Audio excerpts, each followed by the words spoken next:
All right, loves. So this episode, I'm really, truly grateful for our guest to be on because I have been wanting to talk more about money mindset, building wealth. There's so much more I can go into this topic. So if you really love this topic, I do want to hear from you. You can go to beitpod.com/tell me and fill out the survey and let us know, or you can just DM me. But if you really are loving this topic and if money is keeping you from being it till you see it, then we need to talk about it more. That's what this podcast is for, is just bringing on experts that can help you be it till you see it. And so besides inspiring stories, I think it's just really important for you to hear information that helps you get out of your own way. And the reality is, as I talk a lot with my agency members, my coaching members, is that money is energy. And as a teacher, you are giving so much energy to your client. You are pouring to them, making sure that they get all the right exercises for their body, and then oftentimes undervaluing yourself and under earning. And so therefore people are paying you what you said, but you're not actually getting the energy back because it's not equal. They can't teach you, by the way. Right? So like they have to pay you for the energy so that you can keep doing what you're doing. And if you are undercharging, then of course you are going to reach burnout and of course exhaustion, or just the resentfulness of like people just not valuing you, but you're not giving them the opportunity to do that. So I'm really hope as you listen through this interview, as Stef and I have what I hope is a conversation that helps you understand not only wealth, why you need it, and how, and like things you could be doing right now to help you with those thoughts, with that mindset, and with the actual action steps to building it. I really hope you get all of those. So bring out your notepad. This is gonna be one you want to save. I know I actually like wrote notes. I can't read my writing, so I'm gonna have to re-listen. To see what notes I wrote down, but there's so many great books. You're going to just like build your book list with this. And you're also going to get some great quotes that you can remind yourself of just how fucking worthy you are. You are the only person who can do what you do the way that you do it. You're it. And if we do not make sure that you are getting paid the money you need to get paid, then how do we keep you showing up the next day? Like, let's just be real. I don't care how amazing of a human you are. If you're not getting the energy repayment back, it's going to be really hard on those tough days to show up and do the thing that you know you're on this planet to do. And when you make money, right? One of the coaches that I work with, Chris Harder, he says, when good people make good money, they do great things.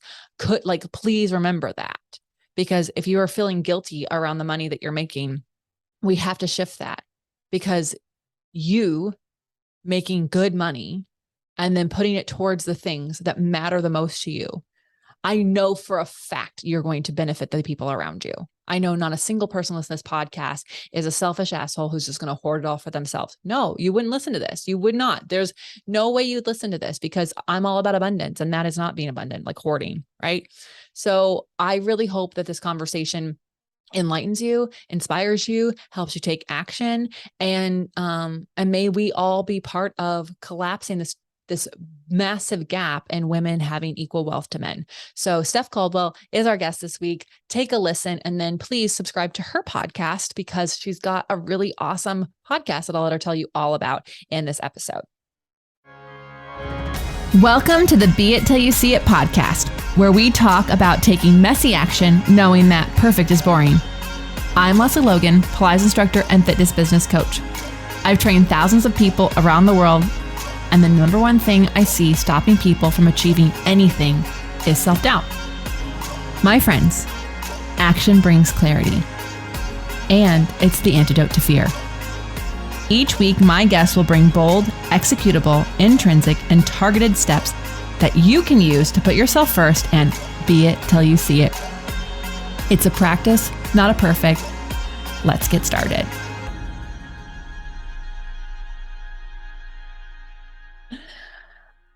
Okay, Be It listeners. So, you know how I say perfect is boring. It really, really is. And it's also hilarious and embarrassing sometimes when you do it right in front of someone you're so excited to talk about. And I share all this because Stef Caldwell is here, and we got to talking. We got so excited. And then I looked at him and I was like, something doesn't feel right.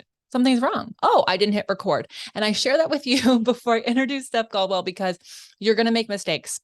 You're going to make mistakes, and you're going to be like, oh my God, red in the face. And you know what? I say just make them more often, and it's really less uncomfortable. So Stef Caldwell is someone I had to have on the show, as she's already heard, and now you're hearing. I was listening to her on Lori Harder's podcast. I was getting in the shower and I made the podcast stay on, just on full blast. And I was agreeing with everything, loving everything, taking notes. And then I DM'd her. I was like, you have to be on my show. I have to have you on here. And so Stef Caldwell, you are amazing at helping women build wealth. And I actually want you to show everyone who you are and why you rock at that. Well, seriously, I'm so excited to be here. And for the listener, I mean, like failure, messing up, starting over, that is the point. Like if you think the point of any of this is anything different than that, then the point that you think it is wrong. Yeah. So hello, everybody. I'm Stef Caldwell, personal development author, angel investor, tech startup operator, and I like to say fun haver because again, like you only live once. What is the point of any of this if it's not a total freaking blast along the way? You're exactly right. And thank you for also saying that. Cause it's like, I know that everyone listening to this, and maybe even, I don't know about you, but for me, I grew up, everything had to be perfect before I could even get started. Like it just had to be like this. And that is the opposite of having fun. You cannot perfect having the fun time. So you can't live in both places. So I just, I'm grateful for that. And also what's your favorite way to have fun? Oh my gosh. I mean, I love a good hike with a girlfriend. I love a good boating day. I love, like last night I went and saw Joe Rogan stand up. I would see stand up every night if I could. And then just laughing for the sake of laughing and like screwing around. I was listening to another podcast or some gal, and she was like, never lose the art of just screwing off just to screw off. And like, that's, what I typically do on a Sunday when I'm not doing this. Well, and first of all, I love that. Second, I wanted to be in stand up. I really thought like, oh my God, that's the thing I should be doing, but I can't stay up past 10 o'clock. If I really can't, I really try. And there's occasional moments where it happens. I'm like, wow, see, I could do it. I can't. I need to be a lunchtime comedian, like people who want to be left at 2 p.m. Wait, can we normalize lunchtime comedians? Because I will share this. When I was early in my career, I had read that learning improv and stand-up can be really good for a sales career. So I went and we've got in Chicago this school called Second City. Tina Fey trained there. I think like Bill Murray trained there, right? Like notable comics have trained there. I went and took lessons, and everything was so late at night that I was like, this career is not going to be for me. I like bedtime by 8. This is just, I'm going to have to table this one for a future life. Yeah, no, same. So that's what happened. I was in a comedy class and I literally stopped going because I was like, I'm falling asleep driving home. Like this is not working for me. Safe. So since we're not actually professional comedians, because clearly we weren't born with that body clock. Aside when you're not the times that you're not having like the fun or hiking with a girlfriend, like hopefully your work is fun. But what are you doing? Because oh my God. Hello, Lesley, personal development author. Like what made you get into these things and what are you doing on your daily basis? Yeah. So, as in terms of my career, I have always worked in tech startups, and that's been, a multi-decade journey doing everything from selling products to marketing products to working directly with customers to keep them around to use those products to actually building the products themselves. And about 6 years ago, I woke up in a tech startup days after I didn't get this promotion that I had raised my hand for. And of course, like if you work in tech startups, like they are traditionally run by white men, and there's nothing wrong with white men. I love them. I've got 2 white men brothers and a white dad. But I was like, you got to be kidding me. Like the glass ceiling that everybody told me about, I finally ran smack into it. And this really, really sucks. And so I remember at the time, reading some quote that like, in terms of like overall gender equality, we're 208 years away from like when women will be equal with men. And I was just livid.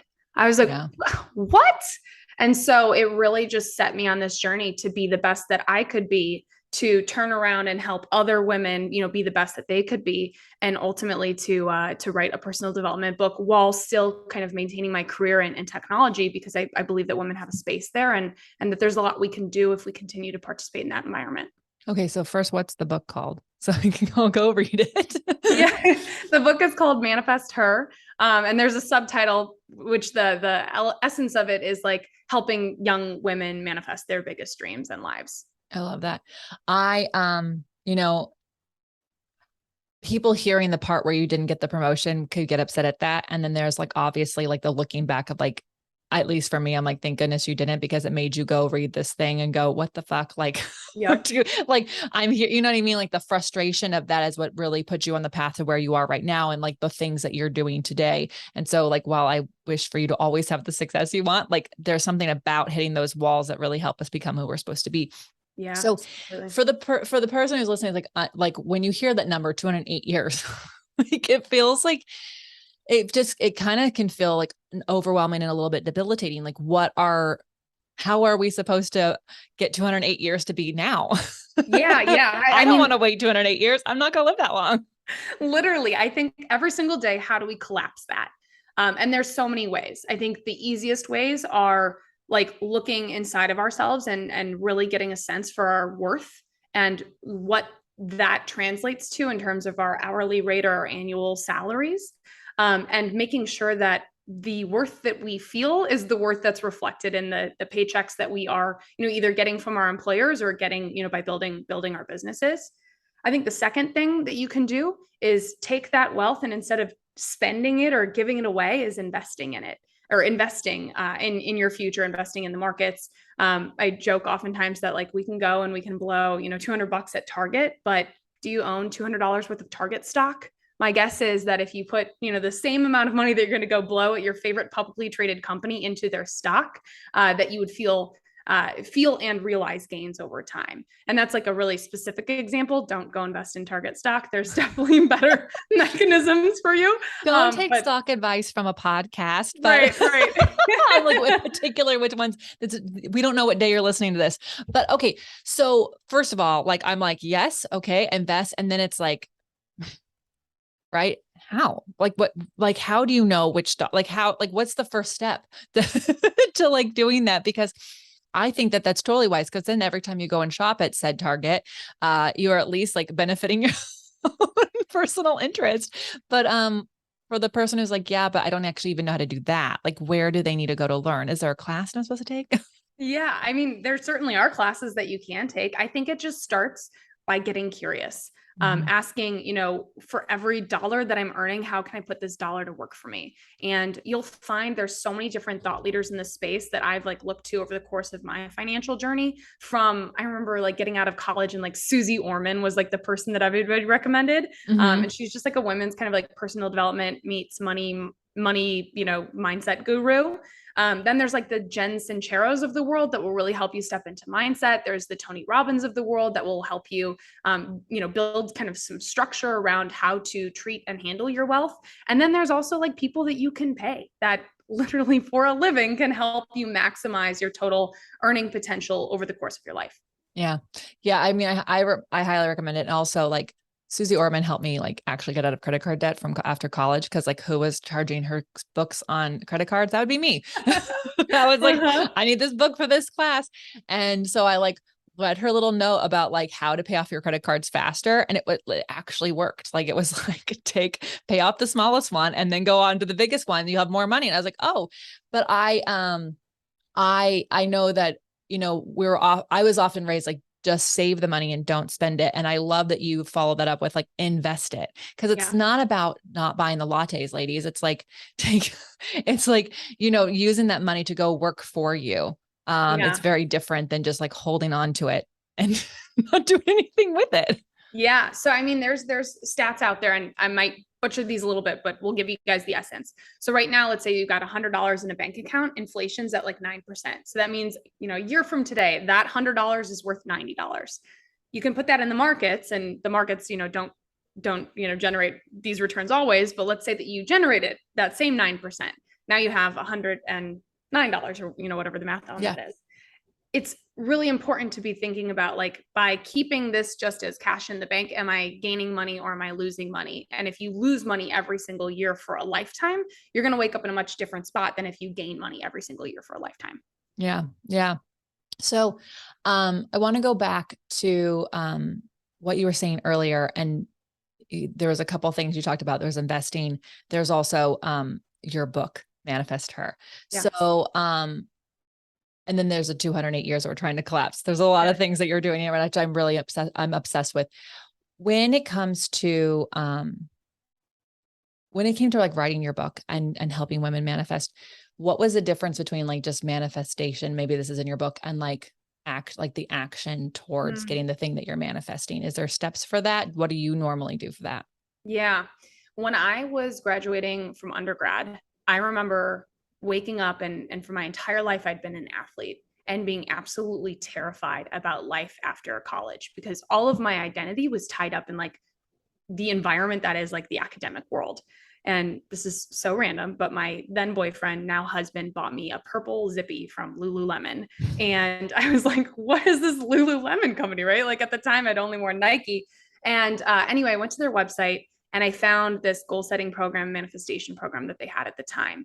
And what they recommend you do in this program is a few things. First is take stock of your life as it was 10 years ago and show yourself, remind yourself how much growth you've experienced over the course of a decade. And it's actually mind blowing when you do that exercise.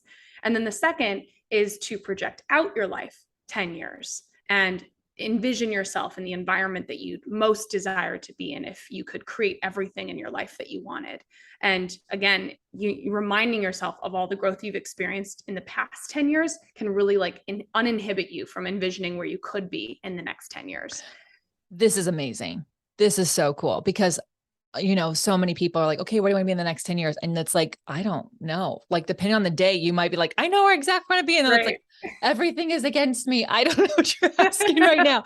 But to actually take the data of how far you've come in the last 10 years, you probably wouldn't even have believed that you'd be where you are now 10 years ago. So, that is really cool steps. I am going to do this homework assignment when we're done. Well, let me raise you one. So when they talk about the next 10 years, it can be really, really challenging to be like, this will be the job and this will be the salary and this will be, you know, where my house is, like your address. But it's a lot easier when you abstract out the specifics, right? This is how I want to feel in my career. This is how I want to feel in my home. These are the types of things that I envision.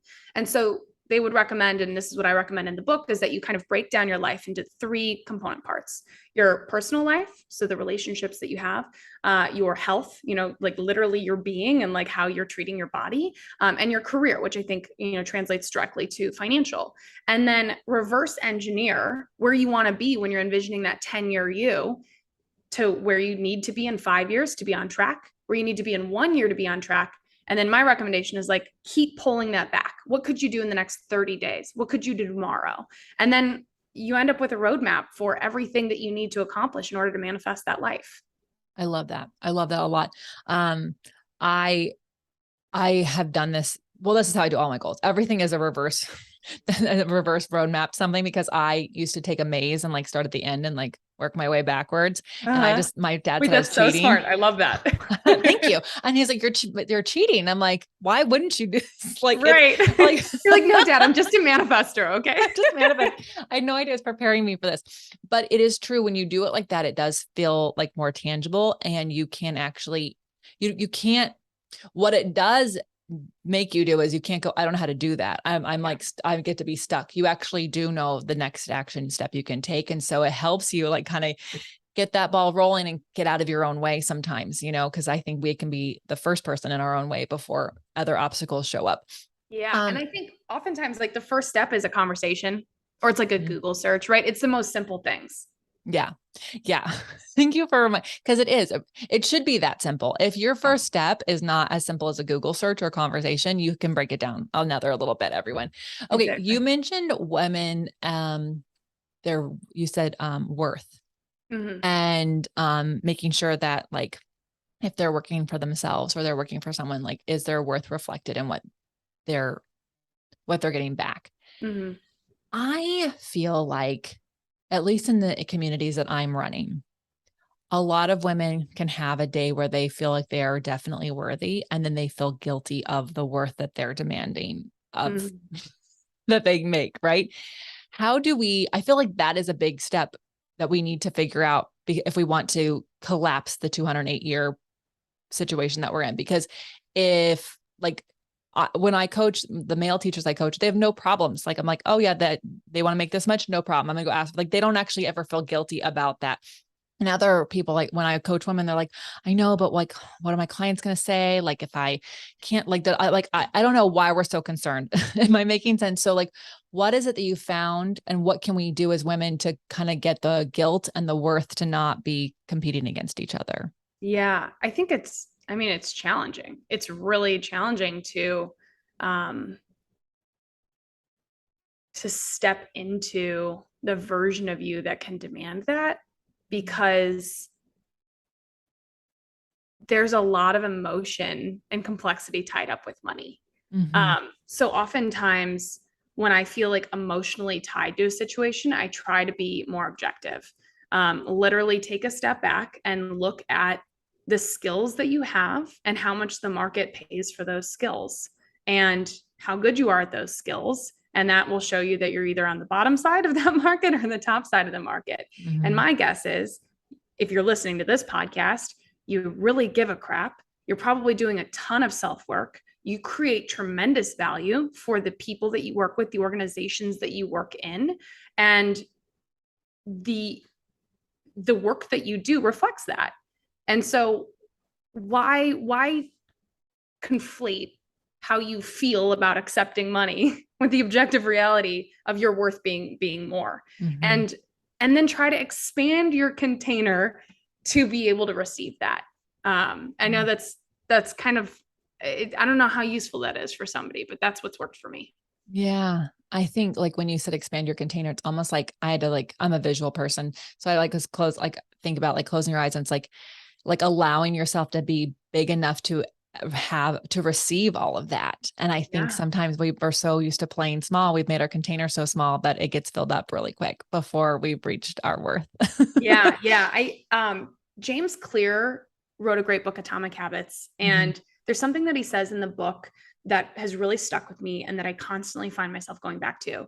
And it's, I'm the type of person who, and then fill in the blank at the end of that. And I think it's like, I'm the type of person who makes $500,000 a year or $1 million a year or $10 million per year. And then like, again, like envisioning and stepping into like, who would I have to be to actually be able to receive $10 million a year? Like, wow, like I'd probably have to be a different person. Like that's not my income level. But again, like just going through those mental exercises of like, who would I have to become to be able to receive in that capacity can really help you figure out like where you need to do the work to be able to receive in that capacity. Yeah, that can be more be it till you see it. If I told you to say that. So, but you know what? It's so, I was talking to, one of my friends who owns a business in town, and I was going to teach a workshop for her. And I just said to her, I love you. I'm saying no right now. And it's not you. It's just, I need some more time to be with myself. And I said, and I ran into her in person. I said, thank you for understanding. Most people be like, oh, when can you do it? And she just was like, no problem. It was so amazing. And she said, Lesley, she's like, I am working on something right now.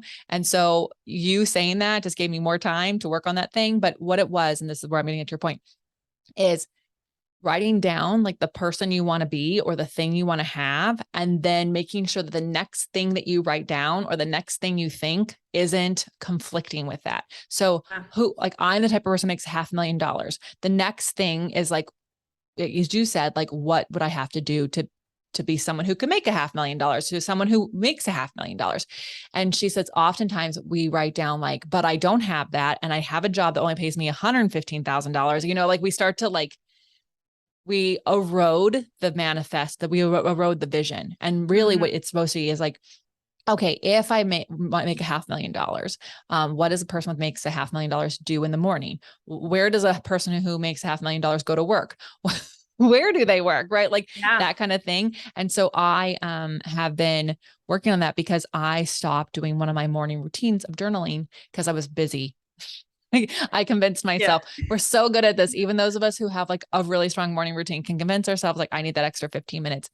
And I remember I was at the bank yesterday and it was a little frustrating thing to do at the bank. And I was like, people who don't have problems at the bank probably also make time for journaling and they don't feel guilty about it. And they don't like all these things. Like I made up my own version of it, but like we keep waiting until we have the thing to be the person we want to be, and supposed to like, who is that person and what do they have to do? And how do we add that in right now? And maybe you only are making $115,000, but if you start taking the steps that a $500,000 person is doing, you can have that life sooner. Yeah. having a Yeah. $500 million life and working your way towards making it. Yeah. And I think two things to that. First is our de facto response to anything that feels uncomfortable is I can't. And I would just encourage your listener every time like that thought comes up in your head, like override, doop, doop, doop. How can I? Right. And then how can I is just a more expansive question to ask yourself. The second thing is know that there has been plenty of research executed that would indicate to you that just by having that goal of hitting that, $500,000 per year mark or $1 million per year mark or whatever it is for you, you are, I think it's like 10 times more likely to achieve it just by having that written. So there was like a Harvard research study done in the 80s. Look this up. It'll blow your freaking mind. But basically like 3% of people graduating Harvard that year had both written goals as well as plans for achieving them. And when they were revisited years later, they were making 10x those of their peers that had either, written goals or no goals at all. That is incredible. That first of all, I love that. It's also so believable. I mean, maybe the listeners remember the story, but maybe not. I'll just remind you. When Brad and I decided to move to Las Vegas, first it was December 2019. We're like, hey, maybe we should actually think about moving to Las Vegas. And Brad's like, yeah, like in 2022 or 2023. This is 2019, right? Because we had so many plans for 2020 and we had to like kind of change the life if you're going to want to move and buy a house. Like we've been living in California without the goal of buying a house. So you have to make a lot of life decisions that are different, everyone, when you're ready to buy a house and you were living in California before.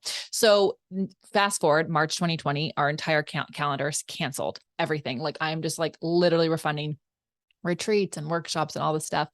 And I had a client who said, she worked at Google and she said, we're going to be home until June of 2021 is what they said. This is in April of 2020. And I was like, if Google's going to be at home remote, every tech company is going to go remote and space is going to become a commodity. And so I told Brad, we need to move to Vegas now. And he's like, okay, well, maybe like this, like later this year. And I'm like, nope, June 1st, we're moving June 1st. And so we did this whole thing. We wrote down like, how many rooms will the house have? How much can we spend? Like how much we want it? How much square footage? What does it have? We got very specific. And then we put that away. We started doing some stuff, did a couple work things. And sure enough, when we found this house, it was all the things we wrote down. It was a better price point than we thought. And we moved on June 1st. Like it was all these things. And so had we not written it down, had we like, oh, we're going to do that, whatever. Had we not like actually gotten specific about it, I can tell you right now, we probably wouldn't be here because I wouldn't have known what I was looking for. I wouldn't have known I found it. Yeah. There's so many things in that. One is I have to reference a woman's work who I just adore, Dr. Tara Swart. She is like a neural manifestation guru. So she talks about like the brain science behind manifesting. And then the second thing, so go and read her book, The Source. The Source? Yeah, The Source. So go and read that if you like this conversation. Second thing is the universe loves clarity. The universe does not love wishy-washy. Same exact thing happened to me and my husband. It was last Christmas. Unfortunately, we didn't get the house, which I'm still grieving. But we started asking ourselves, if we left the city, because we were city people, then like, what would the dream house look like for us? Number of rooms, walkout basement, on a lake with a boat slip, all these things. Can I swear on this? You can, totally. Yeah. I shit you not. I get on Zillow the very next day and I'm like, oh my God, this is the house in our price range, with all these elements. It's like, by having that clarity, you can attract and find that thing because you're aware that that's what you're looking for. 100%. So I put the source down because I got a credit on my book thing to read, but I am rereading in paperback, Pam Grout's book, E Squared. And she also did some science behind things, and everyone who's like, oh my God, these two girls are talking about manifesting and getting clear, but do this. If you are a doubter, this is the book for you. Cause she has 9 experiments, all 7 of them only take 48 hours to do or less. And you have to be specific, but she literally has you test the universe to prove that it exists and that it brings you things. And I did this book, in 2014, I did this book. And in one of the experiments, I wrote Brad's name down, and we were not dating and he was not calling me, and nor was he texting me, but I wrote his name down as someone who's going to call me. And the rule was it had to be someone who had your information, but you had not said, oh, call me later. Like we hadn't talked in like 3 months.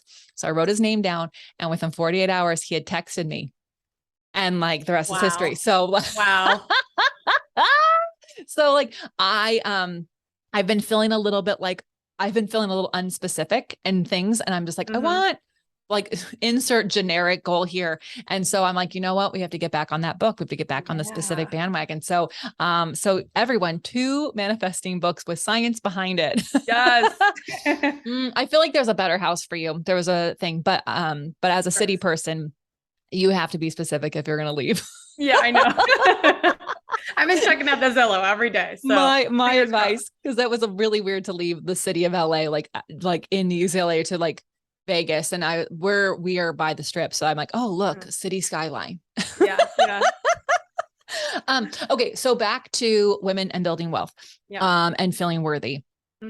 What do you say to the woman who maybe like, oh, we'll just use me as example, because I know we have a lot of listeners like this. I wasn't raised with money. I was raised with parents who one parent who would spend the money as soon as it came in. And I kind of feel like it's because didn't feel worthy. And that's why they're like getting rid of the money, sorry, mom, if you're listening. But just an observation. And then, so no money, it's always gone. The answer to everything was no, we don't have any money. And then to fast forward where I make way more money than I ever saw an adult member of my family make. What do you say to that person as they are trying to even build more wealth or feel more worthy of things, like when around them, they never had that as a model? Is there a mantra? Is there something they could think of? Like because that is also stopping us from bridging that gap. Yeah. I think that the first thing is, in any area of your life, when you start doing work, results come, right?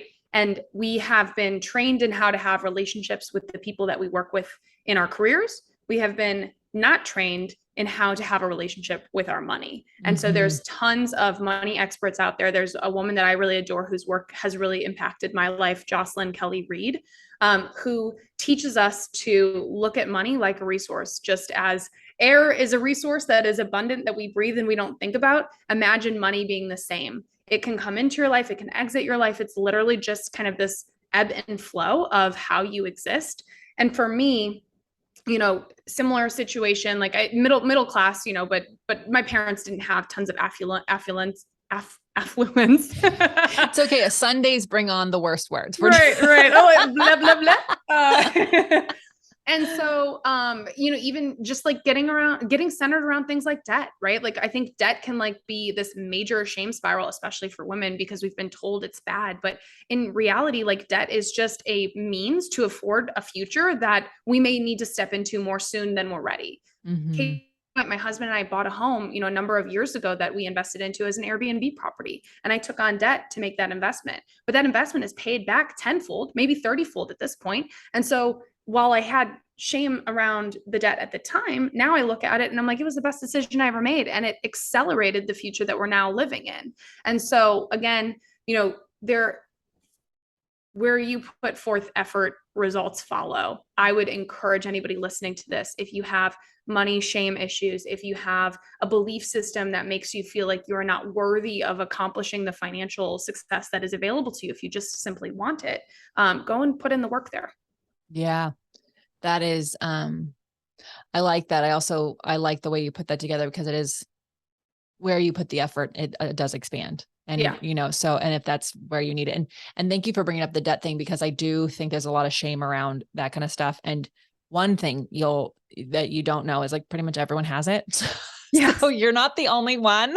Right. And also something that I remember, because I would say this to my clients who didn't like the number on the scale. And I'm like, well, you're not walking around with your scale number on your shirt. No one actually knows what you weigh. Yeah. The same really is for your bank account. And you walk around thinking that everyone around you who looks like they have money has more than you. You don't know. They might have tons of debt that goes along with the money that they have. And so I think I remember I heard a speaker, and oh my gosh, her name is escaping me. And y'all, if I remember it, we'll put it in the show notes or we'll talk about it on the recap. But she was very clear, one, the energy of which you spend the money on your bills matters. So when you have a lot of positivity around paying the taxes and paying the bills and the words you use. And then two, credit is a good thing.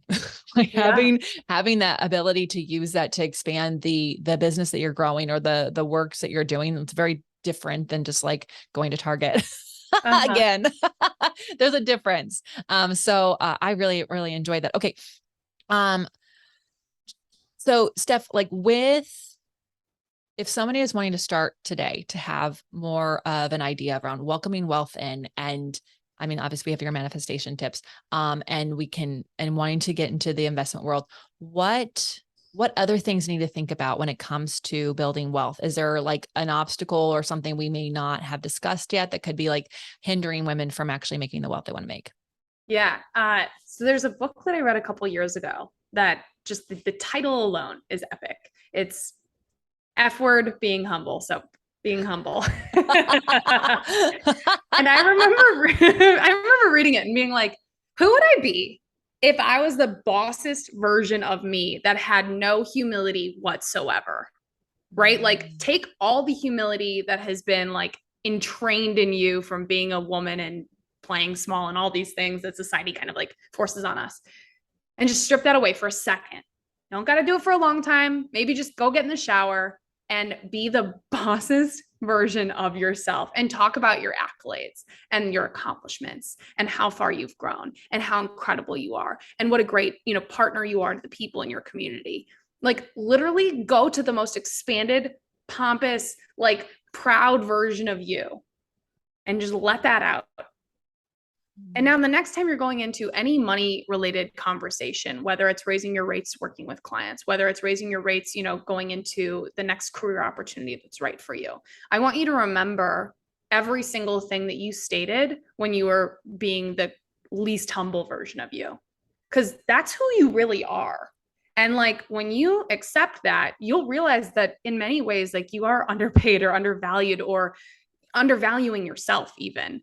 And so, yes, so much of how we are able to receive is based on like what we are available for. And so just go increase your level of availability and then, money will flow to you. Mm-hmm. Oh, I really love that.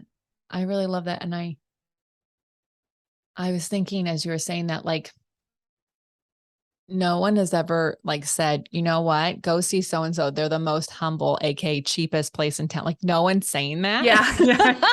they're like, imagine like going to like work with, a fitness provider and they're like, I'm like actually not very good at helping you accomplish your goals. Like I'm mediocre at best. Like, no way. Are you going to like, I want to go to the person that's be like, you're going to leave here with a 6-pack, a totally new diet and be absolutely ripped just like you want. Like that's who I'm going to hire. So be that version of you. Well, isn't it Tony Robbins is like the most certain person in the room wins? They win all the time. Like the most certain person wins. And I also think like if you'd follow that up with like, I'm going to do all of this super, super confident. How much do you charge? Oh, it's $50. Right. Like with the question mark, they'll be like, wait, what? I was about to pay. That sounded like a $200 an hour thing. And now it's like, I'm going to wonder what's wrong with it. It doesn't match. Like your most bosses, like badassery doesn't match the price you just told me. Yeah. When people pay, they pay attention. Mm-hmm. And the price that you request is more about the transformation that you provide to your customer than it is about what you're able to receive. So like, think about this. When you pay $50 for a service, you show up and you treat that $50 service the same way you treat a $50 service. When you pay $5,000 for a service, you show up as a very different person. $20,000, $100,000, right? Like, know that your customers will get more value out of you when you demand a price point that forces them to show up as the best versions of themselves. Yeah. Yeah. And you also will like them more. You won't resent them for like, because, when we resent something, it's because we broke a boundary with ourselves. And if you're undercharging, of course, you're going to resent that yourself. Like you're gonna be mad at you because like they're blowing off the thing that you think that they should be valuing, but you didn't charge them enough for them to value it. And then you're pissed because you're also not making enough to do the thing that they're not valuing. Yeah. And there's so much to unpack in our feelings around money too. Like what revenue do you bring into your business that like feels like hell yeah revenue? And what revenue do you bring in that you're like, ugh, I do not even like this? Then find ways to get more hell yeah revenue and less ugh revenue. And ultimately you'll grow over time. Okay. Well, that is, Brad's going to love this. But I already know Brad's going to love that because that is also one of the most simple ways. Like I think some people can complicate it. Like, oh, oh, this is the thing that I make the most money on, or this is the thing I sell the most. But it's like, actually ask yourself, like, which one is like hell yeah money and which one's like, money. And then how do you make more hell yeah money? And what do you have to change in your business or in your day or in your schedule or your life? Like that's, oh, yes. All right, Steph, where are you hanging out? Where are you giving this amazing advice? And you have a podcast coming out. Yeah. I do. I do. So, because you've been listening, you know that my whole thing is how do we compress time? How can we help women have more wealth more quickly? There is an emerging economy, an emerging industry that I'm really excited about. You may have heard the words Web3. You may have heard the words crypto. I'm really passionate about this space as it's opening doors to new wealth creation for women, and not enough women are leaning in. So where people can hang out with me on September 7th, my new podcast, Allow List, is launching along with my co-host, shout out Laurentini. You're amazing. It is a podcast focused all around Web3 and crypto. I know you might be listening to this and be like, this is so weird. This took a left turn. Trust me. This is an incredible industry. And I would love to have you guys come and listen to that podcast. Well, I think I can sound like a left turn because when people hear crypto, they think, oh God, that's just like, I don't even understand stock markets. And now I have to understand like that thing. And then also everything that they've heard about crypto. But can you, like in layman's terms, describe what Web3 is? Because I think that that's a word that they've heard less. Yes. So if you think about the internet, something we all know and love, in the early 90s, the only thing you could do on the internet was read stuff. That's Web 1. If you think about your experience with the internet right now, you can both read things on the internet as well as interact with people on the internet. So it's read and write. Web 3 is a new iteration of the internet that allows you to read, write, and own your experiences in your digital life. If you think about things that we've talked about on this podcast, envisioning where this world is 10 years from today, my guess is that we're spending even more time in digital lives than we have been historically. And Web3 really enables the ownership of our digital lives as opposed to being owned by the public utilities that are available to us. Are we talking like the metaverse? Facebook. Are we talking about like living in a what is it, virtual reality? Is that what we're talking about? Metaverse is one component of Web3, but certainly not the whole story. Thank God there's another part to the story. Cause I was like, I don't want to be part of that world as much. I'm already there. They already have 3 apps for me. But you know what? First of all, like, I hope you all download it and go and listen, and at least listen to all their launch episodes, because here's the deal. Women historically, we've not been able to be part of the first steps of any creation. Like this, even in the 90s, like how many women were in tech companies, right? And now you are part of tech companies. You can tell people how few women are there. And this is like an opportunity for all of us to actually be part of it, be part of what's being curated. And we already know when women are at the top, we do way better decisions. It's completely true. So there's science, everyone. But I think that this is not something we should avoid, because this is an awesome opportunity. We could be part of it at the beginning, and we should be. So I'm excited that y'all are doing it. I can't wait to tune in and actually learn about something that I know this much about. And Brad is like, Lesley, he talks about all the time, but like, I think I've been like, blinders on, I don't but we can't do that anymore. We need to be part of it if we want to make the changes. And we want to also be in charge of the experience we get to have, which we all should want to do that. So thank you for sharing that podcast. It's Allow List. Yeah. Allowlist.vip is the website, and Allowlist VIP is the Instagram, Twitter, TikTok, all the places. Wonderful. Okay. So we ask everyone, and you've given so many great action steps already. So I totally understand if you're highlighting the best ones, but be it till you see it action items, bold, executable, intrinsic, or targeted steps women can do to be it till they see it. Yeah. I was really excited about this question when I was preparing. So I wrote down 4 principles that guide my life. And these are quotes from other people that I've picked up in other personal development books along the way. The first is, there's a statute of limitations on all childhood traumas. I think in many ways we let trauma hold us back, do the work, and then choose to hop, skip, jump past it. I think that that's just a choice we all make. I have my own trauma. You can hear about that on plenty of other podcasts, but that's a guiding principle for me. The second is that you have to say no to what you want to do in order to do what you really want to do. I think the power of no is so undervalued, but the more you start saying no to the things that you want to do, the more you can start saying hell yes to the things that you really want to do. And sometimes it's harder, but it's better. I love that. The third is you can have your excuses or you can have success, but you can't have both. So make a decision. Who do you want to be? And then the fourth is ask yourself every single day, are you willing? Are you willing to be that person that takes action, the person that has the hard conversations with themselves and with others, the person that can step into the life that you most desire? And so that's it. Oh my gosh, saving all of those, and putting them I'm like going to put them where I can read them from my desk. I'm one of those people that needs little reminders all the time. And I will say this, I have to give you the names of the people that said those things. Okay, because please. Those are not my original words and I don't want anybody to think that they are. Let's give the credit in. Where are they from? Yeah. Statute of Limitations is Alex Benayan, The Third Door, saying no to what you want for what you really want. Amber Ray, Choose Wonder Over Worry. You can have your excuses, but you can have or success. That's Jen Sincero. And then Are You Willing is Gary John Bishop. Okay. The Third Door book, everyone, put that one on your list. That is a phenomenal book. That is such a good book. And it is, I think I can look back at my life and see that every success I've had is from the third door. Yep. Like it's never been the first door. It's always been this third door. And whenever I try to go to the first or second door, I'm always rejected. I'm always like, oh, like these stupid doors.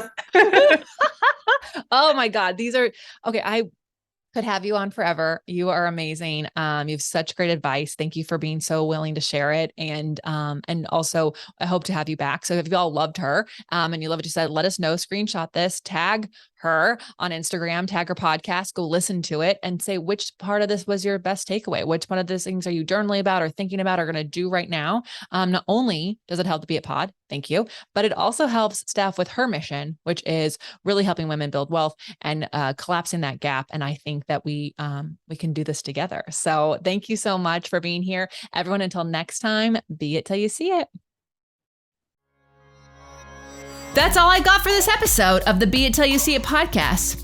One thing that would help both myself and future listeners is for you to rate the show and leave a review. And follow or subscribe for free wherever you listen to your podcast. Also, make sure to introduce yourself over at the Be It Pod on Instagram. I would love to know more about you. Share this episode with whoever you think needs to hear it. Help us and others be it till you see it.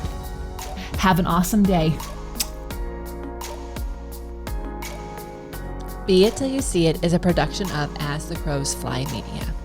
It's written, produced, filmed, and recorded by your host, Lesley Logan, and me, Brad Crowell.